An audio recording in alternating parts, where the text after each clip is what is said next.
በሕክምና ዶክትሬት በጥርስ ሕክምና ዶክትሬት በአዋላጅ ነርስነትና በጤና መኮንንነት ደግሞ በዲግሪ ፕሮግራም ትምህርት ለመስጠት ከኢትዮጵያ ትምህርት ሚኒስቴር በቅርቡ እውቅና ያገኘ የግል ኮሌጅ ነው። ሰሞኑን አዲስ በዚህ ሳምንት የሚያስጎበኛችሁ አዲስ አበባ ብስራተ ገብርኤል አካባቢ የተከፈተው ሳንቴ የሕክምና ኮሌጅ።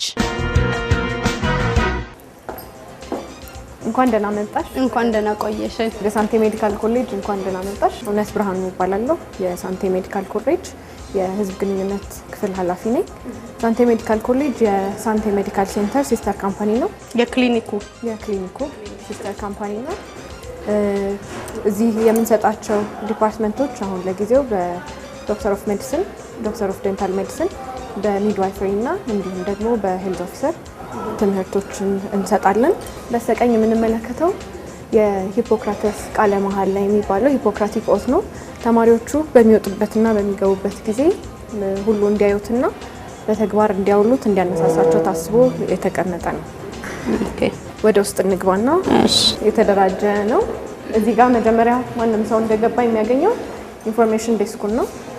ኢንፎርሜሽን ማንኛውም አይነት ኢንፎርሜሽን ተማሪ፣ ወላጅ ወይም ማንኛውም ተገልጋይ ሲመጣ አስፈላጊ የሆኑትን መረጃዎች ከዚህ ይቀበላል። ወደዚህ ክፍል ስንገባ የምናገኘው የፋይናንስ እና አድሚኒስትሬሽን ክፍል አለ።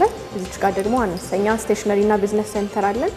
ስለዚህ ተማሪዎች እንዲሁም ወላጆች ሲመጡ እዚህ እንቀበልና እዚች ጋር አረፍ ብለው እግረ መንገዳቸውን ዘና እያሉ ተራ እንዲጠብቁ እናደርጋለን። ተማሪዎቹ ከገቡ በኋላ ለመመዝገብ አስፈላጊውን ብቃት ማሟላታቸው ከተረጋገጠ በኋላ ምዝገባቸውን እዚህ ያከናውናሉ። ከዛ በኋላ አስፈላጊ የሆኑ ዶክመንቶቻቸው ወደ ሬጅስትራር ክፍል እንዲገቡ እናደርጋለን። የሬጅስትራር አሰራሩን በተመለከተ አቶ አሸብር ገለጻ እንዲያደርጉ ጋብዛለሁ። እንደምን አለ? የሳንቴ ኮሌጅ ሬጅስትራር ኦፊስ እንዴት ነው የሚሰራው? ሳንቴ ሬጅስትራር ኦፊስ በሁለት ዋና የስራ ዘርፍ የተደራጀ ነው። የመጀመሪያው የስራ ዘርፍ የተማሪዎችን ቅበላ በተመለከተ ነው። ያው ወደ ኮሌጁ ሲገቡ በወጣው የትምህርት መስፈርት መሰረት ማስታወቂያ ይወጣል። በዛ መሰረት ተማሪዎች ይመዘገባሉ። ሲመዘገቡ የወጣውን መስፈርት ትክክል ማሟላታቸውን ማረጋገጥ ስለሚያስፈልግ ተማሪዎች ቅጽ እንዲሞሉ ይደረጋል። ያ ቅጽ ከትምህርት ክፍል ጋር በመተባበር ቅጹ በትክክል መሞላቱን የወጣውን መስፈርት ትክክል የተሟላ መሆኑን ያረጋግጣል። ካረጋገጠ በኋላ ተማሪዎቹን ይቀበላል። ተማሪዎቹ እንደተቀበልን የግል ማህደር መክፈት ስላለብን እያንዳንዱ ተማሪ በዚህ አይነት መልክ የተደራጀ የግል ፋይል ይኖረዋል። ይህ ጥንቃቄ የሚፈልግና የግል ማህደር የሚያዝበት ክፍል ስለሆነ ማንም እንደፈለገው የሚገባበት የሚወጣበት አይደለም። ሁለተኛው ዋና የስራ ዘርፍ ከየትምህርት ክፍሉ የሚመጣው የትምህርት ካሪኩለም ነው። ይህ የትምህርት ካሪኩለም በአካዳሚክ ካውንስል የሚጸድቅ ነው። ይህ ለምሳሌ ይህ የሜዲሲን ነው። እዚህ ላይ የሚሰጡት ኮርሶች በየሴሚስተሩ በየአመቱ ተደራጅተው ዝርዝር መረጃ የየኮርሱ ይይዛል። ይህንን ሰነድ ሬጅስትራር በመያዝ ትምህርት ክፍሎች የሚያወጡት የየሴሚስተር ኮርሶች በዚሁ በጸደቀው መሰረት መሆኑን ያረጋግጣል። የትምህርት መጠሪያውን፣ ኮዱን፣ ይዘቱን ሁሉ በማረጋገጥ ለየትምህርት ክፍሉ ሬጅስትሬሽን እንዲካሄድ ቁጥጥር እያደረገ ፈቃድ ይሰጣል። መረጃ በሃርድ ኮፒ ይያዛል፣ በሶፍት ኮፒ ይያዛል። ስለዚህ በጠንካራ መልኩ የተዘጋጀ ነው የሬጅስትራር ሲስተማችን ነው። አዎ፣ እሺ፣ አመሰግናለሁ። እንግዲህ የቆየ ሲሄድ ደግሞ ማህደር ሲበዛ ነው የሬጅስትራር ጥንካሬ የሚታየውና ያኔ ደግሞ መተና ያለን። እዚህ ስንወጣ ደግሞ ፊት ለፊታችን የምናገኘው የአንደር ግራጁዌት ለርኒንግ ሪሶርስ ሴንተራችን ነው። ላይብራሪ ማለት ነው። እንኳን ደህና መጣችሁ። እንኳን ደህና መጣችሁ። ሂሩት እባላለሁ። የሳንቴ ሜዲካል ኮሌጅ ላይብራሪያን ነኝ። ይሄ ደግሞ የሳንቴ ሜዲካል ኮሌጅ ላይብራሪ ነው። በእኛ ኮሌጅ ውስጥ የተለያዩ ዲፓርትመንቶች የተለያየ ኮርስ እንደሚሰጥ ሰምታችኋል። ስለዚህ በዚህ ላይብራሪ ደግሞ ሁሉም መጽሐፍ ለሁሉም ዲፓርትመንት ሁሉም መጽሐፍ ተሟልቶ ተስተካክሎ ተቀምጧል። ከበቂ በላይ ነው ያለን መጽሐፍት። እዚህ ትምህርት ቤት ገብተው የሚማሩ ተማሪዎች ሙሉ መጽሐፍ ያገኛሉ። ከቴክስት ቡክ እና ከሬፈረንስ ቡክ ካሉን ከሌሎች መጽሐፍቶች በተጨማሪ ደግሞ ሌላ የሲዲ ላይብራሪ ያለን ተማሪዎች በሲዲ በሶፍት ኮፒ ማለት ነው። እዚህ ውስጥ ተማሪዎች በሲዲ ይጠቀማሉ። ያው ዋይፋይ ተስተካክሏል በግቢያችን ውስጥ። ስለዚህ ተማሪዎች የሚፈልጉትን መጽሐፍ ወስደው መጠቀም ይችላሉ። ዳይሬክትሊም ከኢንተርኔት ከተለያዩ ድረገጾች መውሰድ ይችላሉ። ኮድ እንሰጣቸዋለን። ከዛ ውስጥ ጆርናሎችን እያወጡ በእነሱ ዌብሳይት ገብተው እያንዳንዱ ተማሪ ከዛ ውስጥ እየወሰደ መጽሐፎች ጆርናሎችን መከታተል ይችላል። ለራሱ ለሪፈረንስ ተጠቅሞ ማለት ነው። እዚህ ኮምፒውተር ላይ እኛ አሁን ከ5000 በላይ መጽሐፍትን ዳውንሎድ አድርገናል። ተማሪዎቻችን እዚህ ከሚያገኙት መጽሐፍ በተጨማሪ ሌላ መጽሐፍ ቢፈልጉ ከዚህ መጠቀም ይችላሉ ማለት ነው። ስለዚህ እያንዳንዱ ተማሪ በራሱ መጽሐፍ የሚፈልገውን እያወጣ ከዚህ መጠቀም ይችላል። ተማሪዎች በተለያየ ሰዓት መጠቀም ይፈልጋሉና እኛ ላይብራሪያችን ሙሉ ቀን ነው፣ ከጠዋት እስከ ምሽቱ ድረስ እዚህ እናመሻለን። የፈለገ ተማሪ በምሳ ሰዓት፣ በቁርስ ሰዓት፣ ቅዳሜና እሁድንም ጭምር መጥቶ መጠቀም ይችላል ላይብራሪ እና ላይብራሪ ምንም ጊዜ አይዘጋም። እሺ፣ አመሰግናለሁ። ከዚህ በመቀጠል የምንሄደው ለዶክተር ኦፍ ዴንታል ሜዲሲን ፕሮግራም የሚያስፈልጉ የተደራጁ ክሊኒክ እንዲሁም ደግሞ ላቦራቶሪ አለ። አንደኛው ዴንታል ክሊኒክ ነው። ዴንታል ክሊኒኩ ይህንን ይመስላል። እዚህ ጋር ሪሴፕሽን አለ፣ ዌቲንግ ኤሪያ ነው። ታካሚዎች እዚህ ጋር አረፍ ብለው ተራቸውን ይጠብቃሉ። ተራቸው ሲደርስ ደግሞ እነዚህ 2 ኦፒዲዎች ወይም የተመላላሽ ሕክምና የሚሰጥባቸው ክፍሎች ናቸው። ይህ የዴንታል ኦፒዲ ነው። አንደኛው ኦፒዲያችን ይህንን ይመስላል። ታካሚዎቻችን እዚህ ሆነው ምቹ በሆነው ስፍራ ላይ ሆነው ሕክምና እንዲያገኙ የምናደርግበት ክፍል ነው። ተማሪዎቹ የሚማሩት ያው እዚሁ ቀጥታ እያዩ ነው ማለት ነው? አዎ፣ በሚገባ ሕክምና ይሰጣል። ታካሚዎች እየታከሙ የሚያስፈልገውን ነገር እንዴት ነው የሚዘጋጀው፣ ሕክምና ውስጥ እንዴት ነው የሚሰጠው የሚለው ተማሪዎች በቀጥታ እያዩ ነው የሚማሩት። በመቀጠል ደግሞ ለጥርስ ሕክምና ተማሪዎች የሚያስፈልግ የተደራጀ ዴንታል ላቦራቶሪ አለን። የዴንታል ላቦራቶሪን አስመልክቶ ገለጻ እንድታደርግልን ህይወትን እንጋብዛለሁ። እንኳን ደህና መጣችሁ። ወይዘሮ ሳሄል ዴንታል ላቦራቶሪ ቴክኒሻን ነኝ። በዚህ ክፍል ውስጥ እንግዲህ ተማሪዎች የተለያዩ የአርቲፊሻል ጥርሶች አሰራር፣ አቀማመማቸው፣ ዴንታል ማቴሪያል፣ ብዙ አይነት ዴንታል ማቴሪያል አለ። እንዴት አድርገን የዴንታል ማቴሪያሎችን መቀመም እንደምንችል፣ ኢንስትሩመንቶቹ ራሳቸው የተለያዩ ኢንስትሩመንት ስላሉ እነሱን እንዴት አድርገው በኢንስትሩመንቶቹ ለየትኛው ሞዴል የትኛውን እንደሚጠቀሙ የሚማሩበት ክፍል ነው። ከዛ በፊት ግን ተማሪዎች ከመነካካታቸው ወይ ደግሞ ወደ ፕራክቲሱ ከመግባታቸው በፊት ተማሪዎች ጋይድ የሚያደርጋቸው የዴንታል ላብ የተወሰነ ያህል እንትን አላቸው። ያም ብቻ አይደለም፣ ተማሪዎች እዛ ከመድረሳቸው በፊት የአናቶሚዎችንም የሚማሩበት ክፍል ነው። በተጨማሪም ደግሞ የተለያዩ ኬሚካሎች አሉ እና እነዛን ኬሚካሎች እንዴት ነው አጠቃቀማችን፣ እዚህ ጋር የምታያቸው ኬሚካሎች የሚማሩበት ክፍል ነው። ክሊኒኩና ላቦራቶሪው እጅና ጓንት ናቸው። ስለዚህ ዲዴን ተማሪዎች ዶክትሬት የሚያጠኑ ዴንታል የተወሰነውን ያህል እዚህ ማወቅ ስላለባቸው ነው። ኢምፕሬሽን ከክሊኒኩ ከተነሳ በኋላ እዚህ ጋር ካስት የሚደረግባቸው ፊኒሽንግ የሚሰራባቸው ማቴሪያሎች ናቸው እዚህ የምታያቸው። እያንዳንዱ ተማሪ በዚህ ክፍል ውስጥ የሚቆዩት 3 ሰዓት አካባቢ ይቆያሉ፣ ፕራክቲስ ሲያደርጉ ማለት ነው። በተጨማሪም ደግሞ የምታዩት ክፍል ለእነሱ በቂ በሚሆኑበት ከ20 እስከ 25 የሚሆኑ ተማሪዎች በአንድ ክፍል ውስጥ ፕራክቲስ ማድረግ ይችላሉ ማለት ነው።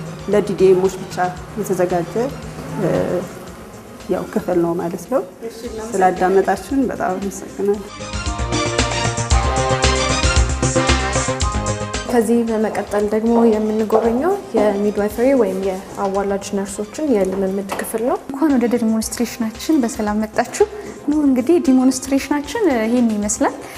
ዲሞንስትሬሽናችን ያው ተማሪዎች በክፍል ውስጥ የተማሩትን እዚህ ፕራክቲካሊ የሚለማመዱበት ክፍል ነው ማለት ነው። እንግዲህ በኢንስትሩመንት ታግዘን፣ በዶሎች ታግዘን፣ በተጨማሪ ደግሞ ቻርቶች ያው እንደምታዩት በቻርቶች ታግዘን ያው ለተማሪዎቻችን የምናስተምርበት የምናለማመድበት ክፍል ነው ማለት ነው። የክፍል ከ15 እስከ 20 ያላቸው ቁጥራቸው ያላቸው ተማሪዎች ናቸው የሚመጡት ማለት ነው። በአንድ ግሩፕ ሲመጡ በተጨማሪ ያው እዚህ ክፍል ሲለማመዱ ለ3 ሰዓታት ያህል ቆይታ ያደርጋሉ ማለት ነው። ይሄ ማለት ምንድነው ማለት ነው? እያንዳንዷን ፓርት እያንዳንዷን ነገር እንዲያውቁ የምናደርግበት ክፍላችን ነው ማለት ነው። እዚህ ጋር የመጀመሪያው አንዶል የሚለማመዱባት ተማሪዎች አንቲናታል ኬር ነው የምንላት። እዚህ መልኩ የሚለማመዱባት ነች ማለት ነው። እችኛዋ ዶል ይሄ ጽንስ ነው። አንብበው ብቻ ሳይሆን እዚህ በቀላሉ እንዲረዱት የምናደርግበት መንገድ ነው ማለት ነው። ከዚህ ቀጥሎ ተማሪዎቻችን የሚገቡት ወደ ማዋለጃ ክፍል ወይም ዴሊቨሪ ሩም የምንለው ነው ማለት ነው። እዚህ ጋር ያስቀመጥናቸው ነገሮች ምንድነው? ኢንስትሩመንቶች ናቸው። ለማዋለጃ የሚያስፈልጉን እቃዎቻችን ኢንስትሩመንቶቻችን ናቸው ማለት ነው። እንግዲህ ተማሪዎቻችን ይልሽ በዚች ባዘጋጀናት ዶል አንድ እናት እንዴት መውለድ እንዳለባት የምናየው፣ ልጁን ደግሞ እንዴት መቀበል እንዳለብን የምናየው ነገር ነው ማለት ነው። አንዴ ትገፊልኛለሽ? አሽከርክሪው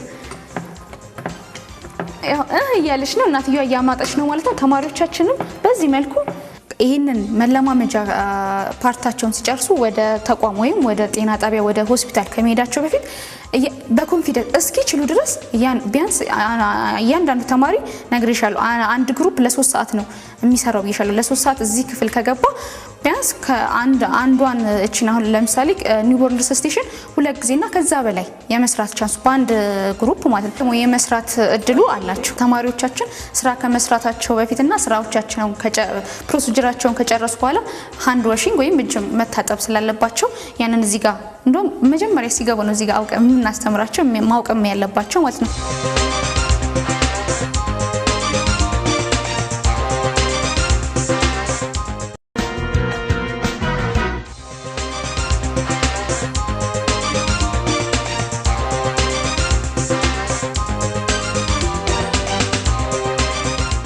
እዚህ በመቀጠል ደግሞ የምንሄደው ወደ ሚቲንግ ሆል ወይም ስብሰባ አዳራሻችን ነው። ሚቲንግ ሆላችን ይህንን ይመስላል። የተለያዩ አይነት አገልግሎቶችን ይሰጣል።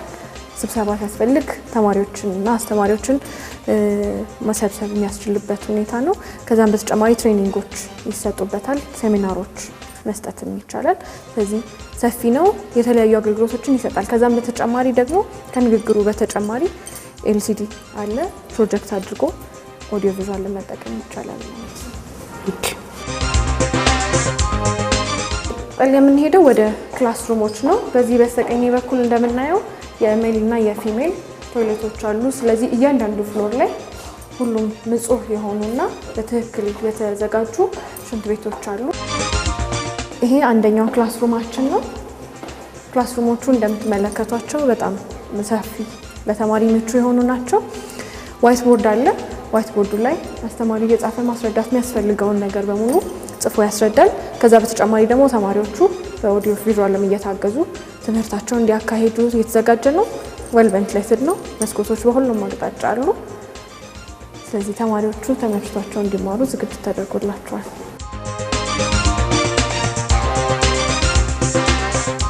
አሁን ደግሞ የምንጎበኘው ስኪል ላባችንን ነው።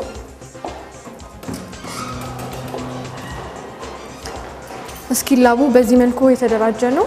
አንደኛ በዲፓርትመንት የተከፋፈለ አይደለም። ስለዚህ ሁሉም ተማሪዎች መጥተው ፕራክቲስ ማድረግ ይችላሉ። ነፃ ሆነው የፈለጉትን ነገር እየነካኩ መማር ይችላሉ። እዚህ ጋር እንደምንመለከተው የሰው የአካል ክፍሎች ምን ቦታ ላይ ነው የተቀመጡት የሚለውን የሚያዩበት ነው። የተለያዩ ሞዴሎች አሉ። የሳምባ፣ የጉበት የመሳሰሉትን ሞዴሎች ተጠቅመው መማር የሚችሉበት ሁኔታ ነው ያለው። ከዛም በተጨማሪ ሞዴሎች አሉ። እንዲሁም ሙሉ ክፍል ቻርቶች አሉ። ቻርቶቹ ላይ የሚያዩትን ነገር በቀጥታ እየመጡ ልምምድ ያደርጋሉ። ዶሎች አሉ። እነዚህ ዶሎች ላይ እያንዳንዱንም በመነካካት ገልጠው የሚማሩበት የሰውን ሕይወት ለማትረፍ የሚለማመዱበት ነው የሚሆነው። ሁሉም ተማሪዎች መጥተው እዚህ በነፃነት ልምምድ ማድረግ ይችላሉ። ሁለተኛ ፎቅ ጀምሮ ክላስሩሞች አሉ። እስከ ላይ የመማሪያ ክፍሎች ቅድም እንዳየሁት አይነት ትክክል ሰፋፊ ክፍሎች አሉ። ከበቂ በላይ የሆኑ የተደራጁ ክፍሎች ናቸው። አሁን የምንሄደው ወዴት ነው? የምንሄደው ወደ ቤዚክ ሳይንስ ላብራቶሪ። ላብራቶሪዎቹ በሁለት መልኩ የተደራጁ ናቸው። አንደኛው ማይክሮባዮሎጂ፣ ፓራሲቶሎጂ፣ ፓቶሎጂ እና ሂስቶሎጂ ያለበት ላብራቶሪ ነው። የክፍሉ የሚሰጠውን አገልግሎት ደግሞ የበለጠ እንድትገልጽ ትዕግስት አለ። እዚህ ላብ ውስጥ 4 አይነት ትምህርቶችን ነው የምናስተምርበት። 4 አይነት ቴክኒካል ትምህርቶችን ነው የምናስተምረው።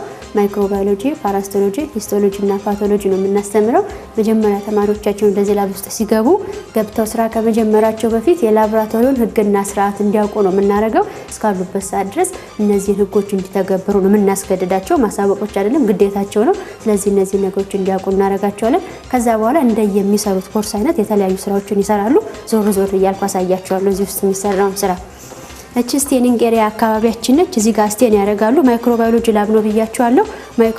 በማይክሮባዮሎጂ ላብ ውስጥ ከሲምፕል ስቴኒንግ እስከ ካልቸር ነው የምናስተምራቸው። ወደዚህ ጋር ስንመጣ ደግሞ ካልቸር ስንሰራ የተለያዩ ነገሮች ያስፈልጉናል። ከሚያስፈልጉን ቤዚክ ነገር መካከል አውቶክሌቭ አንዱ ነው። ለስቴሪላይዜሽን ፐርፐዝ የምንጠቀምበት ነው አውቶክሌቭ። እዚህ ጋር የምታዩቸው ደግሞ የተለያዩ ሚዲያዎች ናቸው። ሚዲያ እንላቸዋለን። ጋር ደግሞ የምታዩት ዋተር ባስ ትባላለች። የተለያየ ቴምፕሬቸር ኦብቴን ለማድረግ የምንጠቀምበት ነው። አጌኒንም ለካልቸሪንግ ፕሮሰስ የምንጠቀምበት ነው። እዚህ ጋር የምታዩቸው ደግሞ ማይክሮስኮፖች ናቸው። ስቴን ካረግን በኋላ የሚሆን ፓራስቶሎጂ እንሰራለን። ሂስቶሎጂም ስላይዶቻቸውን እዚህ ጋር ፎከስ በማድረግ የተለያዩ አይነት ፓራሳይቶችን ለመለየት የምንጠቀምበት የማይክሮስኮፖች ናቸው እዚህ ጋር የምታዩቸው። እዛ ጋር ደግሞ ኢንኩቤተር ይባላል። ኢንኩቤተር ነው ያለን። ኢንኩቤተርም እንደዛው ካልቸር ለመስራት ለማስተማር የምንጠቀምበት ነው። የምታያቸው በየቦታው ያሉ እንትኖች በዚህ መልኩ የተዘጋጁ ስታንዳርድ ኦፕሬቲንግ ፕሮሲጀሮች ለእያንዳንዱ እዚህ ላብ ውስጥ ለሚሰራ ስራ በቀላሉ እንዲረዳቸው የስራ ሂደቱን ለማቀላጠፍ በቀላሉ ተረድተው እንዲሰሩ እንዲያስችላቸው ያዘጋጀንላቸው ስታንዳርድ ኦፕሬቲንግ ፕሮሲጀሮች ናቸው። ስለዚህ እኛ ለየት የሚያደርገን እያንዳንዱ እዚህ ላብ ውስጥ የሚሰራ ስራ በስታንዳርድ ኦፕሬቲንግ ፕሮሲጀር የተደገፈ ነው። ተማሪዎቹ ዝም ብለው ብላይ እንዳይሰሩ ይሄን በማንበብ የሚሰሩትን ስራ ከመጀመራቸው በፊት ምን እንደሚሰሩ እንነግራቸዋለን። የሚሰሩት ስራ ምንድነው የሚለው ነገር ደግሞ ከዚህ ጋር ያነበው በቀላሉ የሚሰሩትን ስራ እንዲሰሩ እንዲያስችላቸው ናቸው። በርከት ያሉ ናቸው እዚህ ጋር እንደምታዩቸው። ሌላው አቴንዳንስ መያዝ ብቻ አይደለም። ተማሪዎቻችን እዚህ ተማሪዎች ከ 25 ተማሪ በአንድ ክላስ እናስገባለን። 25ቱን ተማሪ ደግሞ ሰብ ግሩፕ አድርገን 5 5 6 6 አድርገን የተለያየ አይነት ላብ የተለያየ ስራ እንዲሰሩ እናደርጋቸውና ሮቴት እያደረግን ምን እንደሚሰሩ ጥያቄ እየጠየቅን ስትሪክትሊ ነው ፎሎ የምናደርጋቸው። ምን እንደሚሰሩ የሚሰሩት ስራ ምን እንደሆነ የከበዳቸው ነገር ካለ የሚጠይቁት ነገር ካለ በእያንዳንዱ ፕሮሲጀር እንጠይቃቸዋለን። የሰሯትን እያንዳንዱ ፕሮሲጀር ዴይሊ ሪፖርት እንዲያደርጉ አድርገን እሱን ፋይናሊ ግሬድድ እናደርገዋለን ማለት ነው። ለእያንዳንዱ እንዲያገለግለን ቅድም ካልኳችሁ በተጨማሪ እዚህ ጋር የሚያዘጋጅናቸው የተለያዩ አይነት ማኑዋሎች አሉን። የተለያዩ አይነት ከለር ቻርቶች አሉ። ስራቸውን ሰርተው ከጨረሱ በኋላ ተማሪዎቻችን እጃቸውን በሚገባ ታጥበው እዚህ ጋር የምታዩት ውሃ አለን። እጃቸውን ከታጠቡ በኋላ የሚሰሯቸው ስራዎች የተለያዩ ነገሮች ኮንታሚኔትድ ስለሚሆኑ በዚህ በ70% አልኮል እጃቸውን ዲስኢንፌክት አድርገው እንዲወጡ እናስገድዳቸዋለን ማለት ነው። ወደ ሌላኛው ላቦራቶሪያችን እንገባለን። እዚህ ላቦራቶሪ ውስጥ የሚሰጡት የፊዚዮሎጂ፣ ባዮኬሚስትሪ እና ፋርማኮሎጂ ትምህርቶች ናቸው። ለዚህ ደግሞ ያለችው የላብ ቴክኒሻን ቃል ኪዳን አለች። የሳንቴ ሜዲካል ኮሌጅ ተማሪዎች የቲዮሪ ትምህርታቸውን ክፍል ውስጥ ካጠናቀቁ በኋላ ተግባር የሚሰሩበት ክፍል ነው። ላቦራቶሪ ውስጥ ህግና ደንብ አለ። ሴፍቲ ሩልስ ብለን ላቦራቶሪ ሴፍቲ ሩልስ ብለን ያዘጋጀንላቸዋል። እነሱን ነገሮች ተግባራዊ እንዲያደርጉ ነው የሚደረገው። በቅድሚያ ከሱ እንጀምራለን። ያው እዚህ ክፍል ውስጥ 3 ነገሮችን ይሰራሉ ተማሪዎች። ፊዚዮሎጂ፣ ፋርማኮሎጂ እና ባዮኬሚስትሪ ይሰራሉ። ከፊዚዮሎጂ ብለድ ፊዚዮሎጂ የመጀመሪያው ነው። ከዚህም ስንጀምር ኤሪትሮሳይት ሰድመንቴሽን ሬት የምንለውን ቴስት ይሰራሉ። ደም በዚች በመሙላት ለ1 ሰዓት ያህል እዚች ላይ በማስቀመጥ ምን ያህል የቀይ ደም ሴል ምን ያህል ዘቀጠ የሚለውን ነገር እንትን ይላሉ ያያሉ። እዚህ ጋር ስንመጣ ብለድ ፊዚዮሎጂ የምንሰራበት ነው። ይሄ ሄሞሳይቶሜትር ይባላል። እዚህ ጋር ስንመጣ ባዮኬሚስትሪ የሚሰሩበት ነው። የተለያዩ ኬሚስትሪ ቴስቶች አሉ። የጉበት መመርመሪያ አለ፣ የኩላሊት መመርመሪያ አለ፣ ኮሌስትሮል የሚመረምሩበት አሉ። እንደዚህ የስራ መመሪያ አዘጋጅተንላቸዋል ወይንም ስታንዳርድ ኦፕሬቲንግ ፕሮሲጀር የምንለውን ተዘጋጅቶላቸዋል። እሷን መሰረት በማድረግ እንዲሰሩ ነው የሚደረገው። ሁሉንም የሚያገኙትን ውጤት ሪፖርት ያደርጋሉ። ክፍሉ እንደምታየው እቃዎቹ የተሟሉ ናቸው። ያው ተማሪዎች በመጡ ሰዓት ለ3 ሰዓት ያህል እንዲሰሩ ነው የምናደርጋቸው። እያንዳንዱ ቴስት የስራ ሂደት አለ ወይም ፕሮሲጀር የምንለውን አዘጋጅተንላቸዋል።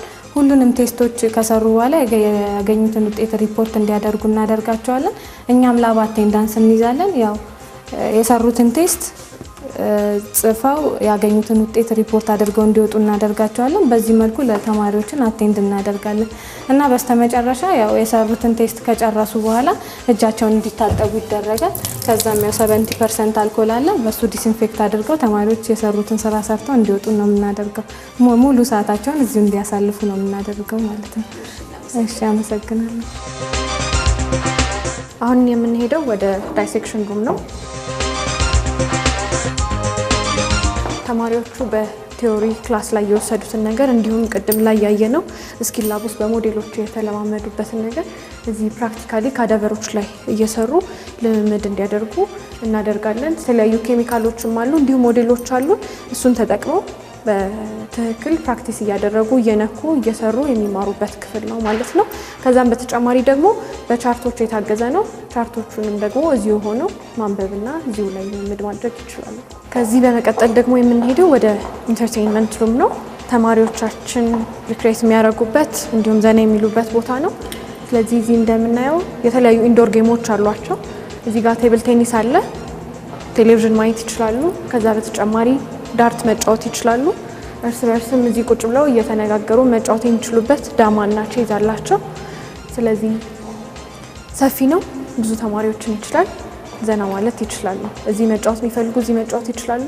ከፈለጉ ደግሞ ውጪ ወጥተው አውትዶር ጌሞች አሉን፣ ባስኬትቦልና ቮሊቦል ውጪ ወጥተው መጫወትም ይችላሉ። ዲነር ሰርተው ከጨረሱ በኋላ ራሳቸውን ዲስኢንፌክት አድርገው ጨርሰው በዚህ በር ወደ ውጭ መውጣት ይችላሉ ማለት ነው።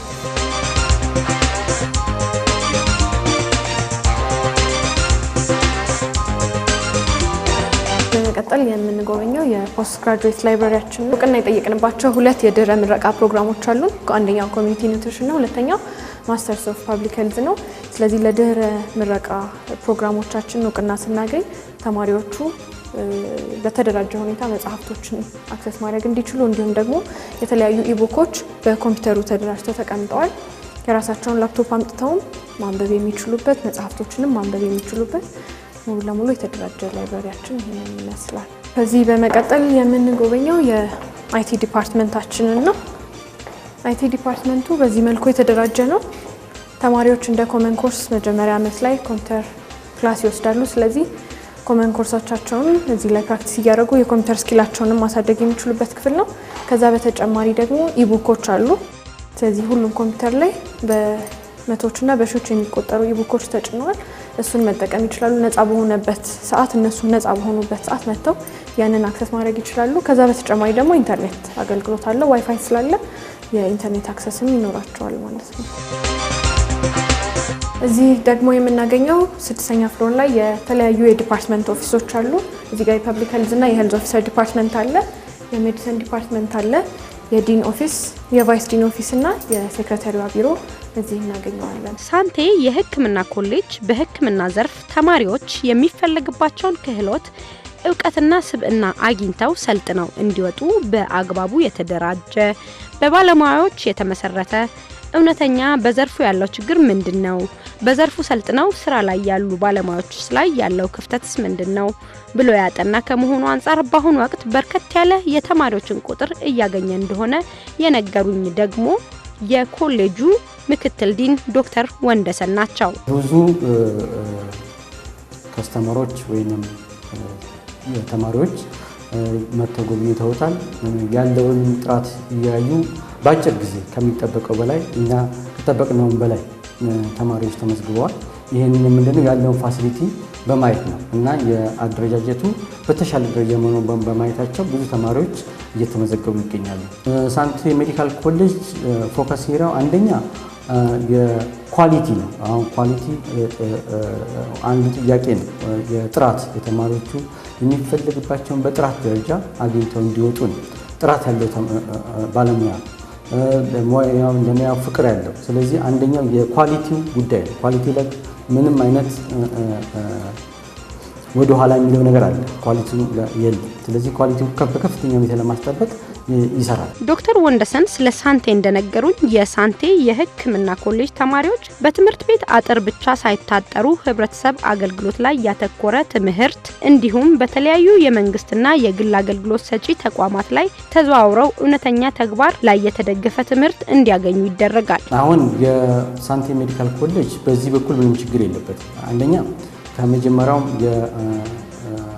በፓርትነር የሆነ ያለው ኮሌጅ አለ፣ ሆስፒታል አለ፣ የራሱ ሆስፒታል አለ።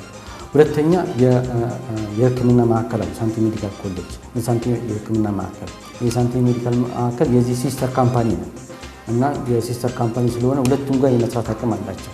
ከዛ ውጪ የመንግስት ተቋሞች ጋር የተፈራረመ ነው አግሪመንት አለ።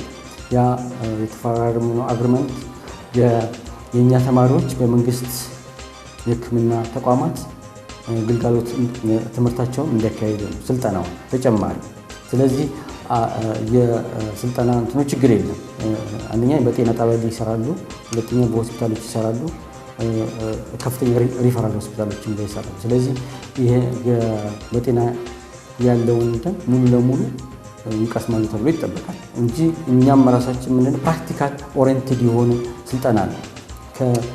አሁን ከሚጀምሩበት ትምህርት ጀምሮ ፕራክቲካል ብዙ ጊዜያቸውን ፕራክቲካል ሰርተው እንዲወጡ እንፈልጋለን። በሳንቲ ሜዲካል ኮሌጅ የተመረቁ ባለሙያዎች የትም ቦታ የትኛውም ዓለም ሄደው መስራት እንዲችሉ በዛ ደረጃ የማብቃት እና የማሰልጠን ስራ ነው የምንሰራው። ሳንቴ የሕክምና ኮሌጅ ከሚሰጠው የትምህርት ዘርፍ ጋር አያይዞ የህይወት አመራር ስልጠናና በስነ ምግባር የማነጽ ስራ እንደሚሰራ እንዲሁም የሕክምና ኮሌጁ ሰልጣኞቹ በሚማሩበት ወቅት ከህብረተሰቡ ጋር በመቀራረብ ሰብአዊ አገልግሎት እንዲሰጡ እንዲሁም ህብረተሰብ ውስጥ ገብተው ምርምር እንዲያደርጉ ኮሌጁ እንደሚያበረታታ። አሁን የምንመለከተው ቴራስ ላውንጃችንን ነው። ይሄ ላውንጅ ለተማሪዎችም ለአስተማሪዎችም አገልግሎት የሚሰጥ ላውንጅ ነው። በጣም ሰላማዊ የሆነ አእምሮን ዘና የሚያደርግ ፈታ የሚሉበት ሰላማዊ የሆነ የተረጋጋና ደህንነቱም የተጠበቀ ቦታ ነው አካባቢው። ስለዚህ እዚህ መጥተው ሁሉም ዘና እንዲሉ ምግብም እንዲመገቡ እርስ በርስም እንዲጨዋወቱ የሚያስችል ቦታ ነው። ሰፊ ነው። ሁሉንም ተማሪዎችም አስተማሪዎችም ለማስተናገድ የሚያስችልም ቦታ ነው። ሳንቲ ሜዲካል ኮሌጅ አደረጃጀቱና የሚሰራበትን መንገድ እስካሁን ተመልክተናል። አሁን ያለነው ሬጅስትሬሽን ላይ ነው። የፊታችን ሰኞ ክላስ ይጀምራሉ። ተማሪዎች መጥተው መመዝገብ ይችላሉ በተመቻቸው ጊዜ ላይ። መጨረሻ ላይ ማብራራት የምፈልገው ሞቷችንን ነው። ብሪንጊንግ ኖሌጅ ቱ ላይፍ ነው የሚለው። ስለዚህ የሚወጡ ተማሪዎችና ሳንቲ የሚያፈራቸው ተማሪዎች እውቀት ህይወት የሚዘራበት ቦታ እንደሆነ እንዲረዱ እንፈልጋለን። በተግባር መዋል እንዲችሉ እውቀታቸውን ህይወታቸውን በእውቀት መምራት እንዲችሉ የሚማሩበት ቦታ ነው። ስለዚህ እነዚህ ተማሪዎች ከመማርና ከመስማት ባለፈ ነክተው አይተው በትክክል ስለሚወጡ ብቁ የሆኑ ተማሪዎችን እንዲሁም ደግሞ የትም ቢሄዱ መቀጠር የሚችሉ ተማሪዎችን ማፍራት የሚችል ቦታ ይሆናል። ሳንቲ እንዳልሽው ሰኞ ትምህርት ልጀምሩ ነው፣ ነገር ግን ምዝገባው ይቀጥላል እንዳለ ነው። አዎ መምጣት ይችላሉ። እንግዲህ ተመልካቾችም ይሄን ሰምተዋል። መማር የፈለገ ይመጣል፣ እንደዚሁም ላልሰማ ያሰማል ብዬ አስባለሁ። አመሰግናለሁ ላደረጋችሁልኝ የመረጃ መስጠትና የጉብኝት ስነ ስርዓት አመሰግናለሁ። እናመሰግናለን።